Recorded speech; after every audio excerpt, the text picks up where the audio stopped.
and I'm of Jamaican descent.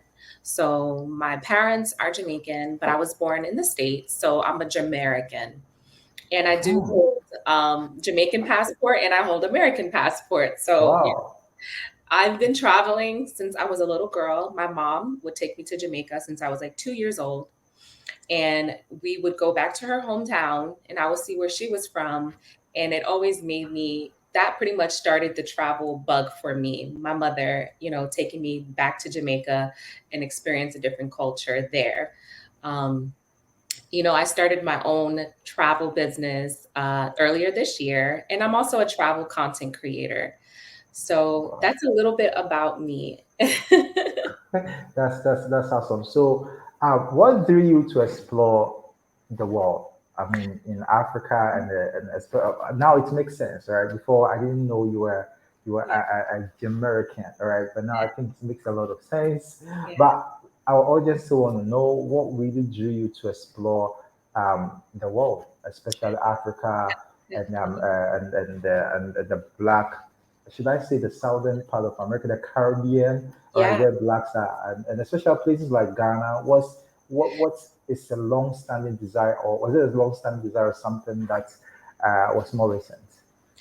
Yes. So being of Jamaican descent, a lot of Jamaicans are also very Pan-Africanist, and my parents In are colonial times, so that when you're a Rastafarian, you have a connection to Africa because of Marcus Garvey. He Mm, said, "Look to Africa, for a king would be crowned," and then that's when Haile Selassie was crowned the king of Ethiopia, right in the 1930s, I believe it was. So from there, it's always been in me to go back to Africa, to explore Africa and see what it has to offer. My first mm, time to Africa, I visited Ethiopia, wow. and it was very eye opening. It was a very spiritual experience. And then when I went over there, I discovered that there's a whole Jamaican community in Ethiopia called Sashamani. And there, a lot of Jamaicans and Caribbean people repatriated to Africa and they paved the way. So if others want to come there and live, you can. And I had the pleasure of going there for the first time when I was 18 years old. And that pretty much changed my whole entire view on Africa. Wow. So 18, how old were you when you came to Africa? You said 18 years old, right? Yeah. For someone who have lived in the United States all your life, all Hmm. right, and I don't know what you've been hearing about Africa. Hmm. What really hits you the moment you step a foot in Africa? Yeah, it has so much potential. Going there, I realized when I went to Ethiopia that there's so much land, it's so much potential for growth there. Um, and it also made me realize how privileged I was to live back over in the West, right? Hmm, It made me realize that, growing up where I come from, you're privileged. hmm, So it's really eye opening to see how other people live on the other side of the world, and it just makes you more aware of the world and what's out there. So I'm very happy for that experience. When I was 18, we went back again the following year when I was hmm. 19, and by then I had made some friends there, so I brought back clothing and toiletries and whatever else. When I was leaving there the first time, I left my whole entire suitcase. I didn't bring anything back with me. All right. So, what was it a time that you felt like, why am I going to United States? You didn't want to go back. Was it a time that you felt so heavy when you were about to return back to United States from Africa, from Ethiopia? It's actually it's kind of it's depressing to want to leave. I mean, you're in a continent where Black people are the majority and you feel safe. Mm, So, mm. leaving that to come back to America, uh, it was a very sad feeling. Wow. All right. Hmm. So now let's talk about Ghana and Jamaica. All right. Let's talk about Ghana it. and Jamaica has so much roots tied together. All right. Especially from the Akan. I learned there's a place in Jamaica called Koromanten, which is Yes. also in Ghana. There's so many striking similarities. I've never been there, but I see this on YouTube. All right. For someone Absolutely. who have been there, for someone who as your roots in Jamaica. Mhm. Having traveled to both Jamaica and Ghana, what were some striking similarities you noticed between the two places? Be it Yes, culturally, geographically, historically, what was the similarities like I for you? can't wait to talk about it. Yes. So going to Ghana for the first time, I had did a lot of research about the place, and when I arrived, it felt like I was in Jamaica. It did, like the same landscape, the heat, Hmm? the people are so warm and welcoming. The vibes, they have vibes. Like it's the same thing in Jamaica. The people are very warm, very welcoming. In Jamaica, you're gonna get the vibes as well, the Mm. culture. Also, our national dish in Jamaica is ackee and saltfish.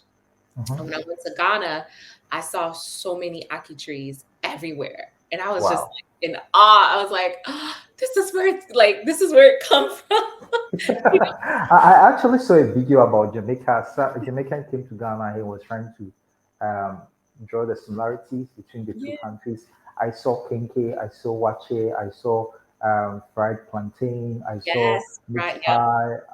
At the point, I was Food. like, is this guy in Ghana or in Jamaica? I mean, the Right. similarities were, yeah. So, how was the feeling like? I mean, did you ever feel or felt at a point that you were being head dropped from one country to the other, or you feel like I'm in the same country in I a world apart? to me, I felt at home.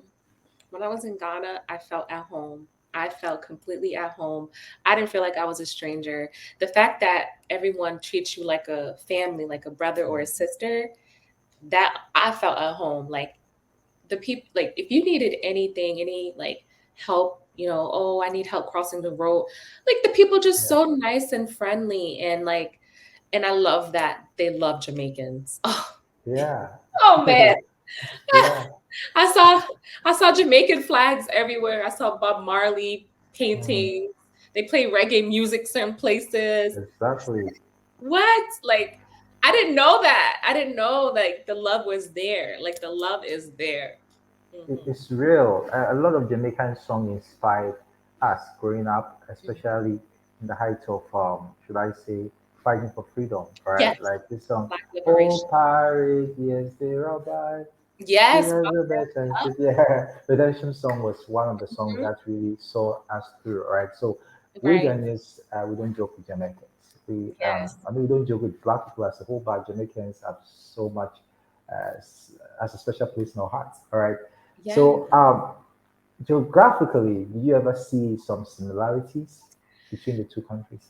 Yeah, I would say like the types of like the fact that they have beaches there in Ghana, we have Mm. beaches in Jamaica as well.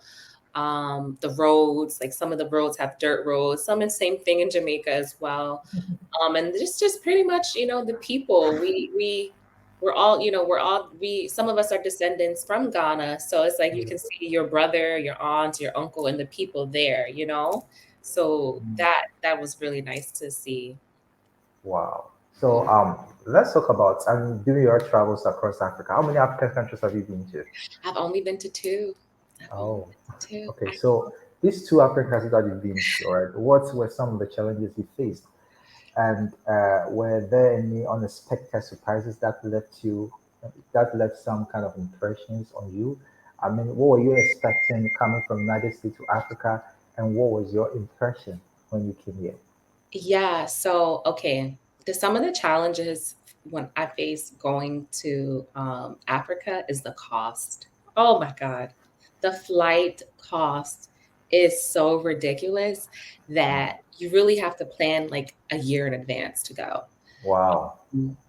And that's the thing. There's not a lot of airlines that are from Africa that can take you to, I mean, yeah, that can take you from the US to Africa. There's only like a few, like Ethiopian Air, Hmm. um, South African Air, Morocco has their own. There's only a few that can take you from the US over. So one of the challenges I face is the cost to get there. And I feel like it's designed on purpose. Yeah. design To on keep top us of. out. To keep us You want out. to talk? Yes, exactly. Because if it's so expensive, it's extremely difficult for us to go to the US, or especially US. Let me say that for Africans, for Ghanaians, right? You have to apply for visa. It's not even guaranteed and all that. So for our black family to come here and also being faced with this cost barrier, I Mhm. think it looks like pretty much like a design. I don't know, but I believe that is a huge barrier that's barring a lot of people who really wish to come to Africa, who really wish to come Yes. to Ghana. All right, Yes. not everybody has that leisure. Not everybody has that money that they can just tap into their bank accounts and take some Right. money and just so the fact that they have that genuine desire to come and financial barrier keeping them off us. Probably some will never be able to They see will the never be able yeah. to.